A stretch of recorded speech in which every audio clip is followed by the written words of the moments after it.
Raindrops kept hitting the car window. Darkness covered the city, but the darkness in Lisa's heart was even deeper. She stood at the bus stop, holding Jake's small hand, while he anxiously watched the other kids being picked up in their parents' cars. "Mama, will we ever have our own car? Like the other kids do?" Lisa's heart clenched. She always controlled her emotions in front of her son, but today, the longing in Jake's eyes broke her restraint. "Of course, baby. One day, we'll have our own car too. And we'll get to school on time, just like everyone else." Jake let out a deep sigh and looked down. "Mama, my teacher scolds me a lot when I come late. And the other kids don't sit with me. They say I'm poor, my clothes are always wet, and I bring the same lunch every day." Lisa tried to hold back her tears, but inside, she was breaking. What could she say? That she was trying her best. That she was fighting every day just to survive, yet in the eyes of the world, she was still a failing mother.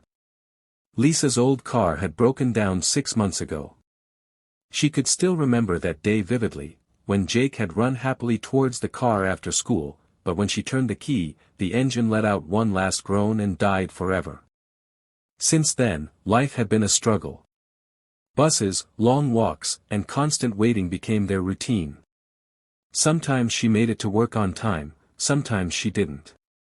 Some days, her boss scolded her, other days, Jake's teacher sent complaints. But that day, everything changed when she reached school late and found Jake missing. "Where is my son?" When she ran into the school, the courtyard was empty. The teacher at the door gave her a disapproving look. "Miss Lisa, we tried calling you several times, but you didn't pick up." Jake waited for a long time, and then he left on his own. Lisa felt the ground slip beneath her. "What do you mean? Where did he go?" "We don't know. He said he could find his way home. Maybe someone saw him on the way." Lisa's breath caught in her throat. She ran outside, standing in the rain, looking in every direction. She had only one prayer: Jake had to be safe. Lisa pulled out her old phone, which had stopped working properly due to repeated exposure to rain. With shaking hands, she dialed Jake's number, but his phone was off. Just then, near a park, she saw a man waving at her. He was middle-aged, with kind eyes. "Miss, are you Jake's mother?" Lisa's heart pounded. She rushed forward and saw Jake sitting on a bench, untying his shoelaces and squeezing out the water. "Jake!" Lisa ran and hugged him tightly. "Baby, where did you go? Do you have any idea how worried I was?"